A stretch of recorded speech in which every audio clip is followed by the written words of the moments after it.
Allora, rieccoci insieme, abbiamo spiegato, anzi ha spiegato in modo molto chiaro ed eloquente Andrea Lovisetto della Filctem CGIL nazionale come si determina il prezzo dell'energia, quali sono le variabili, cosa sta facendo il sindacato e cosa ci si auspica che possa succedere, un po' l'energia da dove viene. Adesso con lei, Presidente, cerchiamo di fare il punto della situazione più strettamente vicina ai consumatori. Voi siete bombardati letteralmente da che cosa? Beh, diciamo che da qualche anno a questa parte che siamo decisamente bombardati da richieste di consumatori utenti che fanno fatica a pagarsi le bollette. La povertà energetica di cui parlava il segretario. Sì, povertà energetica in senso stretto, ma anche insomma, persone che contestano anche il ricevimento di fatture inaspettate, perché magari ricevono fatture da fornitori che non pensavano fosse il loro. Quindi relativamente alla questione dei contratti non richiesti, che è una forma di truffa e raggiro ai quali molti utenti, indipendentemente dall'età, sono soggetti purtroppo, oltre a fatture con importi decisamente elevati sia per le ragioni che ha detto il funzionario della Filctem, quindi per le modalità con le quali in Italia vengono calcolati i costi energetici, sia perché effettivamente vediamo che ci sono alcune società, fondamentalmente quelle più piccole, quelle che diciamo si sono affacciate nel mercato in questi ultimi anni, che mettono in campo insomma offerte decisamente fuori da ogni logica oggettiva e al limite della speculazione, se non addirittura con tariffe speculative. Assolutamente. Ecco, visto che lei ha accennato il discorso di questi contratti che ci si trova da una parte e dall'altra e si allaccia anche alle tante telefonate, tantissime telefonate che si ricevono, diamo un po' un consiglio da associazioni consumatori, poi per carità ci servirebbe anche l'intervento della polizia, però qua è un consiglio preliminare. Cosa non dire al telefono, perché sennò si casca in questo vortice? Innanzitutto sappiamo che ormai le telefonate possono arrivare da qualsiasi numero di telefono sconosciuto e ai noi anche conosciuto. Conosciuto, questo è l'altro aspetto importante. Sì, perché purtroppo, e probabilmente dopo se ne parlerà in maniera più approfondita, c'è anche la questione del cosiddetto ormai conosciuto spoofing, per chi non conoscesse, ovvero la capacità di camuffare il numero di telefono dal quale si riceve la telefonata. Spoofing. Sì, quindi ipoteticamente se io penso di ricevere una telefonata o da mio fornitore, per lo più succede per le questioni di natura bancaria o addirittura da presunte forze dell'ordine, perché talvolta usano anche, si presentano come carabinieri, polizia postale o quant'altro, e invece dall'altra parte ho ovviamente un truffatore. Ma al di là dello spoofing, che ovviamente è una forma di truffa molto sofisticata che viene anche agevolata dallo sviluppo anche dell'intelligenza artificiale, se torniamo proprio nelle truffe vere e proprie, il consiglio che diamo sempre è quello di rispondere no. No, non dire sì, cosa volete, perché viene registrato questo benedetto sì, quindi questo è importante. Al di là appunto della facilità con la quale possono carpire il nostro consenso e poi utilizzarlo per far attivare i contratti, è anche ovviamente una forma, per carità, può sembrare anche poco gradevole, poco educato, però non rispondere, non dar corda alle molte telefonate che riceviamo quotidianamente, che ovviamente sottendono all'intenzione di farci sottoscrivere un contratto. Però le persone anziane hanno piacere a volte di ricevere queste telefonate, è vero segretario? Perché sono soli. Sì, però stiamo dicendo anche ai nostri di seguire i consigli che vengono dati, perché infatti. Adesso se posso un attimo, qui siamo al paradosso, insomma, cioè nel senso che la liberalizzazione che è stata messa in campo l'anno scorso, come tutti questi processi, avrebbe dovuto portare un beneficio per i consumatori. Allora, non solo non abbiamo visto il beneficio, anzi le bollette sono esplose, ma questo processo di liberalizzazione, per la quale il governo non ha fatto nessuna informazione, ha consentito ai truffatori di ogni ordine e grado di fare di tutto e di più. Credo che ognuno di noi riceve non so quante telefonate durante la settimana che ti dicono il tuo contratto è scaduto, quindi di fare un altro, eccetera. Ma adesso lo sentiremo anche meglio. Mi chiamano, che io ho quasi 70 anni, per dirmi che ho presentato un curriculum vitae, insomma, per essere assunto da qualche parte. Bisogna stare attenti anche quello. E avanti di questo passo. Cioè, sta cosa è imbarazzante. Io penso, l'ho anche proposto allo SPI nazionale che ci sia una denuncia al garante della concorrenza, perché in molti casi è evidente la truffa, tra l'altro praticata da numeri telefonici che appaiono inesistenti. Chiaro, quindi e quindi insomma la cosa è, ma ne parleremo ancora meglio dopo, certo, però il tema è questo qua, insomma, cioè questo processo di liberalizzazione è stato messo in campo senza nessuna cautela. Ma le cautele non sono mai sufficienti, purtroppo. Lei prima ha accennato, Presidente, dei bonus. Spieghiamoli, perché questi interessano i nostri telespettatori, ma anche per capire, perché giustamente da quando abbiamo sollevato la questione dei diritti inespressi con lo SPI tanti ci chiedono tutto, cioè bisogna chiedere tutto, niente dato per scontato, se questi bonus vanno richiesti o se automaticamente compaiono. Abbiamo anche le slide di supporto sui vari bonus sociale, bonus 2025, ci racconti? Certamente, anzitutto la ringrazio per la domanda, perché effettivamente vediamo anche all'interno della nostra attività quotidiana come l'utente sia ancora spaesato relativamente al bonus energia.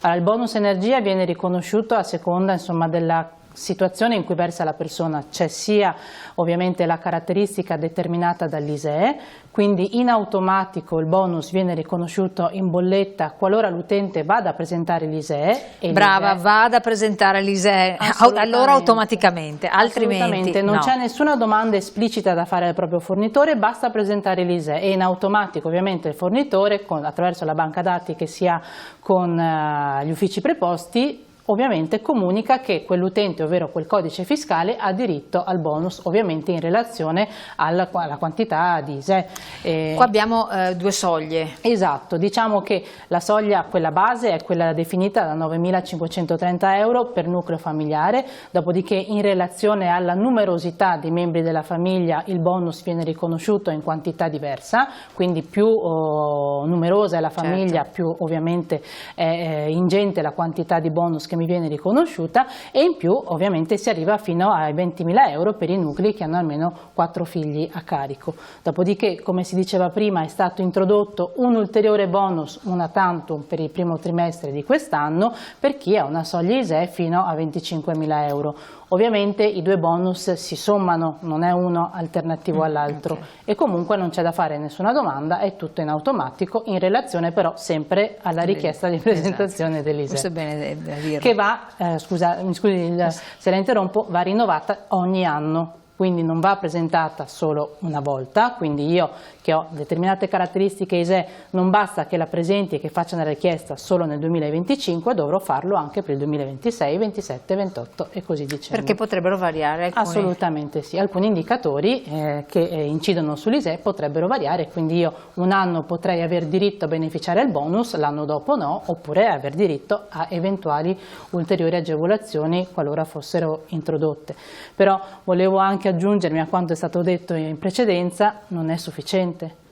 Cioè, questa sembra una forma, è sempre stata venduta un po' come la panacea di tutti i mali per aiutare i soggetti più vulnerabili, che per carità piuttosto che niente è sicuramente un sollievo che si dà a queste famiglie, però insomma sappiamo tutti che stiamo versando in una situazione sempre più difficile, col caro bollette, il caro carrello, derivante anche dagli aumenti ovviamente dei costi dell'energia. Quello è un altro grosso problema. Esattamente, oltre al fatto che sicuramente il sindacato ne sa più di me, il potere d'acquisto delle famiglie è rimasto invariato nonostante tutti questi aumenti che incidono fortemente su salari e pensioni, che quindi non hanno più l'adeguata entrata per sostenere tutti i costi necessari per di fatto vivere quotidianamente. Secondo la vostra esperienza, le persone hanno consapevolezza, e qua ne parlavo anche con un gestore di energia che viene spesso anche da noi e ci diceva che ha il dubbio, e infatti tante volte dà dei consigli, di quanto spendono in energia? No. Infatti questo è un altro problema. Sì, allora, rispetto a una volta, mentre una volta era questione chiudi la luce, chiudi le lampadine, non accendere la stufa, scaldabagno, 4 cose. Adesso le fonti di energia sono tantissime e forse non c'è consapevolezza piena di quanto e quali sono i punti di prelievo, no? Assolutamente sì, dopodiché sappiamo benissimo che sicuramente modificare le abitudini di consumo energetico non risolvono totalmente il problema, ma possono in qualche modo alleviarlo. Effettivamente adesso soprattutto insomma, con la tecnologia e con la disponibilità che chi ha la fortuna di avere nelle proprie abitazioni apparecchi, dispositivi elettronici costantemente collegati alla corrente, magari non fa presente al fatto che mettendo il classico televisore in stand-by o tenendo il computer perennemente acceso collegato alla corrente, quello è un consumo costante che ovviamente va a incidere sul costo totale della bolletta. Ma le dirò di più, non per generalizzare, ma vediamo che purtroppo molte volte c'è anche una disattenzione da parte dell'utente, che si allarma al ricevimento delle bollette che indubbiamente hanno un importo molto più alto rispetto alla media, ma magari se si fosse accorto qualche mese prima, controllando effettivamente quanto gli veniva addebitato in fattura, si sarebbe potuto accorgere che di punto in bianco è cambiata l'offerta, per esempio, attiva sul proprio contratto di fornitura di luce e gas. Cioè?